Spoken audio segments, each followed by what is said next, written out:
نے بیٹی کو کیا مقام دیا؟ حضرت بی بی عائشہ رضی اللہ تعالی عنہ فرماتی ہیں کہ سیدہ فاطمہ رضی اللہ تعالی عنہ جب ابا جان سے ملنے کے لیے آتی تھی تو امام الانبیاء اپنی بیٹی کے لیے کھڑے ہو جاتے تھے، حضرت پاک ان کی پیشانی مبارک پر بوسہ دیتے تھے۔ یہ آپ کو سبق تھا، یہ مجھے سبق تھا، قیامت تک آنے والی امت کے لیے درس تھا کہ بیٹیوں کی عزت کرو، بیٹیوں کو مقام دو، بیٹیوں کی حوصلہ افزائی کرو، بیٹی کے حقوق کا خیال کرو۔ یہ ہماری بہن بہو بیٹی کی عزت اللہ کے پیغمبر کی لائی ہوئی شریعت کے اندر ہے۔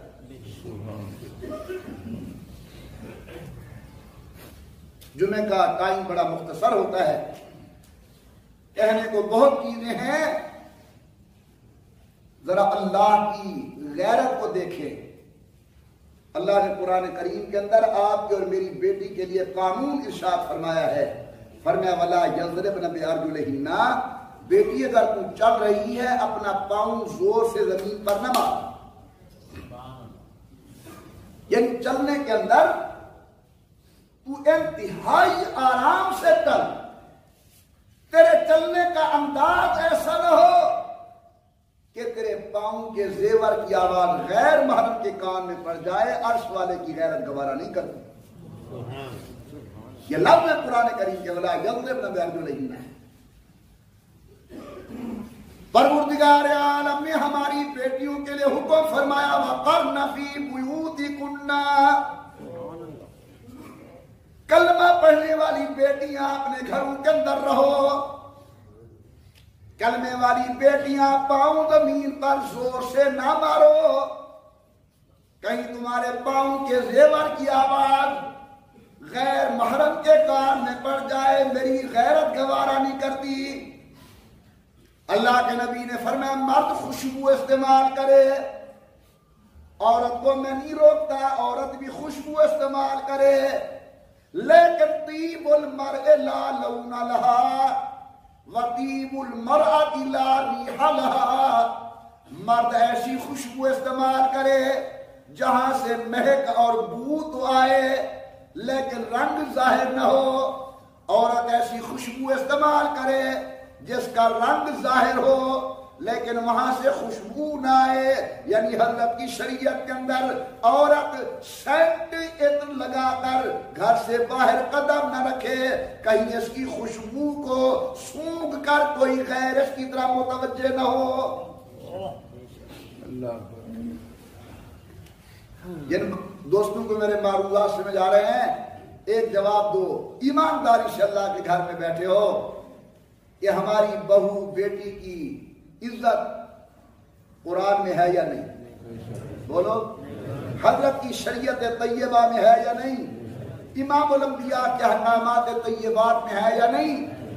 ہم اپنے گھروں میں بیٹھ کر اپنی بچیوں کو اسلام کی تعلیم دیں۔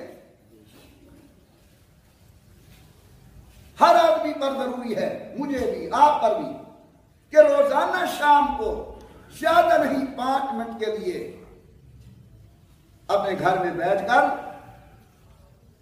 ایک عام کتاب مل گیا مخزن اخلاق، وہاں اخلاقیات کا ذکر ہے کہ ہمارے اندر کیسی عادات ہونی چاہیے حدیث کی روشنی کے اندر۔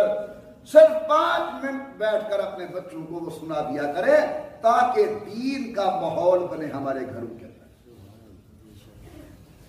جب میں نماز نہیں پڑھوں گا میری بیوی کب نماز پڑھے گی؟ جب میں نماز نہیں پڑھوں گا میرا بیٹا کہاں نماز پڑھے گا؟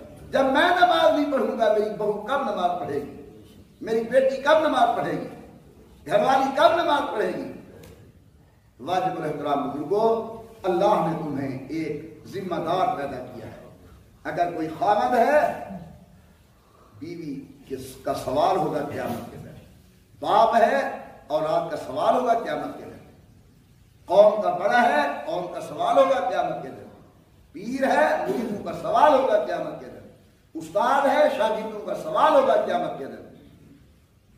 یہ میں بڑا بن کر یہ نہیں کہ تمہیں کہہ رہا ہوں اور اپنے آپ کو نہیں کہہ رہا، یہ سب سے پہلے تلقین میں اپنے آپ کو کر رہا ہوں، اس کے بعد میں آپ کی خدمت کے اندر گزارش کر رہا ہوں کہ ہم اپنے گھر کے اندر نماز لے آئیں۔ اللہ کے قرآن کی تلاوت لے آئیں، چھوٹی چھوٹی تسبیحات اپنے بچوں کو یاد کراؤ۔ اللہ تبارک و تعالیٰ اس کی برکت سے ہمارے حالات میں رحمت فرمائیں۔ حضور اکرم کے طریقے کے بغیر یاد رکھو دین و دنیا کی کامیابی ناممکن ہے۔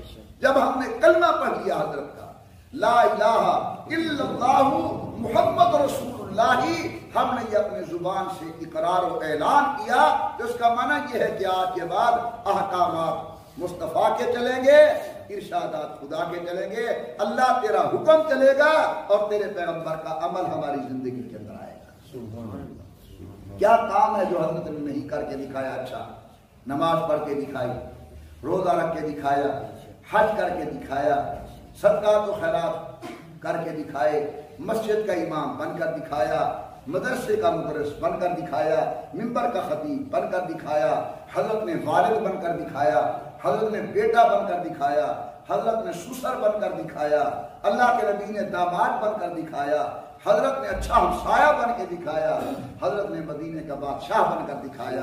تو اس لیے قرآن فرماتا ہے لقد کان لکم فی رسول اللہ اسوۃ حسنہ، کسی اور کے دروازے پر نہ جاؤ، تمہاری کامیابی میرے محبوب کے طریقوں کے اندر ہے۔ اللہ مجھے، آپ کو، حضرت کی پوری امت کو امام الانبیاء سرکار دو عالم کے اسوہ حسنہ سیرت طیبہ پر عمل کرنے کی توفیق عطا فرمائے۔ آمین برحمتک یا ارحم الراحمین۔ جن احباب نے سنت پڑھی